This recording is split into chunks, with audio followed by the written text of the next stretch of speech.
Salut mes louloutes. Aujourd'hui on se retrouve dans une vidéo pour tester, comme je vous avais dit dans ma précédente vidéo, le nouveau fond de teint Huda Beauty. Donc il y en a qu'un, vous ne pouvez pas vous tromper. J'ai eu un échantillon chez Sephora, du coup je vais le tester en direct avec vous.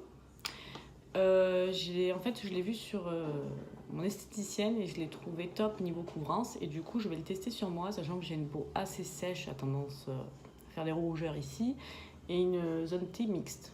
Du coup on va voir comment il réagit sur ma peau. J'ai volontairement pas mis de base, juste ma crème hydratante pour vraiment voir ce que vaut le fond de teint en lui-même, tout seul quoi, sur la peau directement. Alors je vais l'appliquer au doigt pour voir ce qu'il donne. Donc je vous montre la couleur là. C'est la teinte juste avant la plus claire. Hop, parce qu'il paraît qu'il est assez dur à travailler. Alors du coup, on perd pas de temps, on va le travailler. Ah oui, c'est vrai qu'il fait... Waouh. Regardez. Je crois que j'en ai trop mis. Il est vachement dur à étaler. Je sais pas si vous voyez la caméra.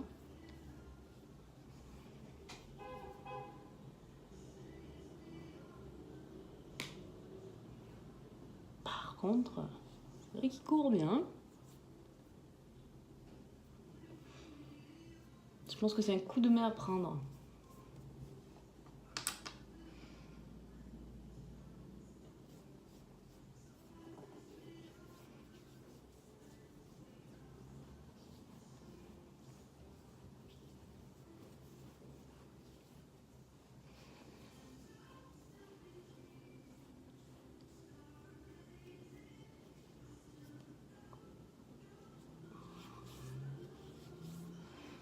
Alors je confirme, il sèche très très vite. Donc il est assez dur à travailler, en tout cas même au doigt. Je sens qu'il est dur à étaler. J'espère qu'il fait pas la peau sèche par contre. Du coup on va voir. Il sent bon. Hop.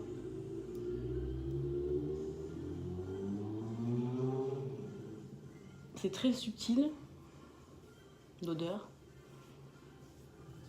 Hop.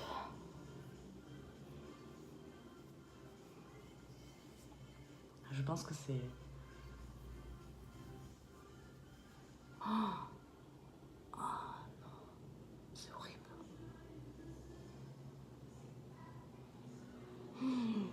C'est horrible, je vous montre. Je pense qu'il va m'assécher la peau. Vous voyez, il marque toutes les zones de sécheresse. Par contre, de loin, ça fait un teint unifié. Bon, je suis contente d'avoir demandé un échantillon parce que je pense pas qu'il va convenir à mon type de peau. Par contre, pour les peaux très très grasses, je pense que c'est une super. Parce que sur l'esthéticienne, ça rendait pas pareil que moi. Alors, pas du tout. Là, j'aime pas l'effet qu'il fait déjà. Sur le front. J'ai même envie de l'enlever là. Vous voyez? Franchement...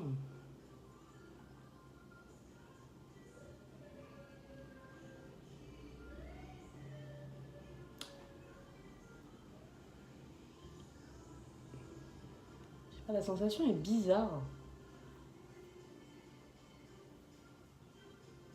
Oui, c'est une sensation assez collante. Mais surtout, ça marque toutes les zones de sécheresse. Au niveau du front.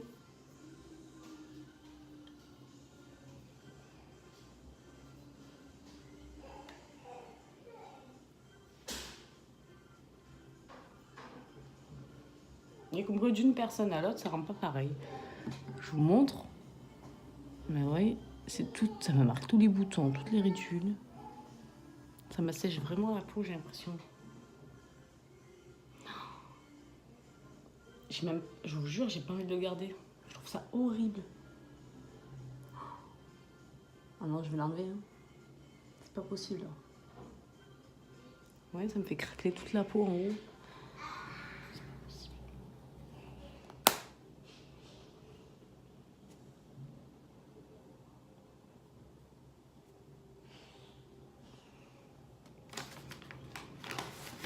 autant enfin, là en me voyant dans la caméra, même dans le miroir de loin, ça passe.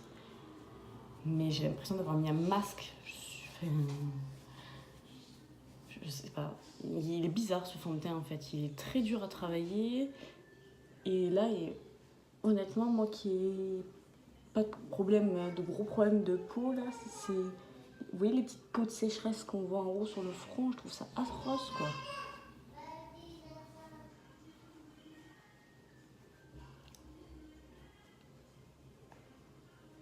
Ça me plaît pas. Ça ne me plaît pas du tout. Bon, voilà. Comme quoi, il faut toujours essayer. Même quand on voit sur quelqu'un que ça a l'air top, essayer sur soi, on voit, parce qu'on n'a pas tous le même type de peau. Et d'une peau à une autre, c'est pas adapté. Par contre, je suis sûre que sur une peau grasse, c'est le fond de teint qu'il faut parce que ça va vous absorber le sébum. Il doit être top. Ou une peau qui brille. Enfin, je pense que sur une peau qui brille, une peau sèche, grasse, pas sèche justement. Et pour les peaux sèches, c'est pas trop ça quoi.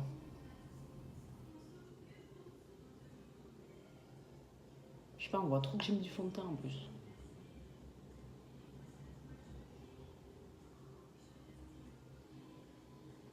Du coup, je suis mitigée, je sais pas quoi faire.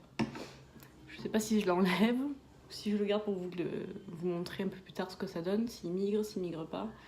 Je sais pas du tout. Je sais pas du tout quoi faire.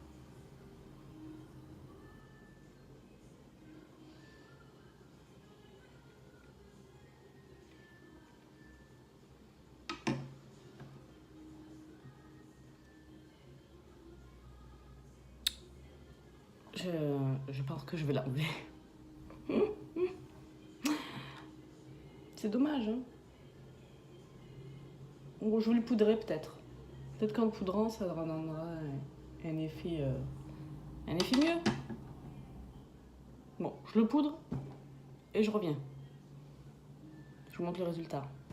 Voilà, une fois maquillée avec un maquillage très rapide, ce que ça donne, ça rend pas du tout bien sur ma peau.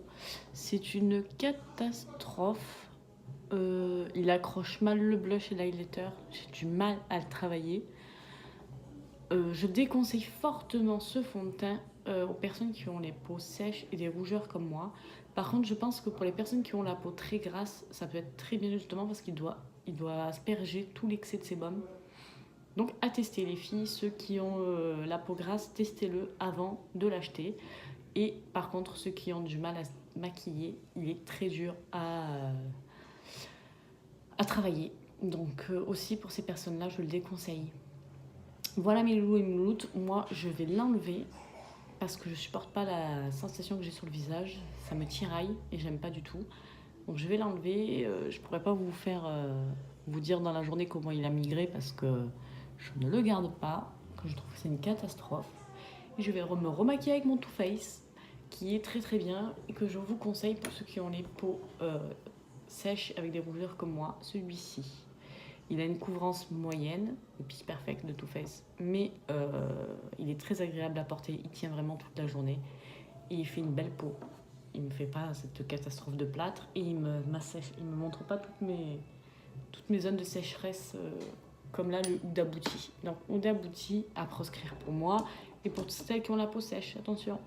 Voilà mes loulous et mes louloutes, j'espère que ça vous a été de bons conseils. N'hésitez pas à me laisser des commentaires pour celles qui l'ont testé en échantillon ou celles qui l'ont, pour me donner votre avis. Voilà, bisous bisous. À très vite les filles. N'oubliez pas de liker la vidéo si ça vous a plu et de vous abonner à ma chaîne si c'est pas fait. Ciao ciao.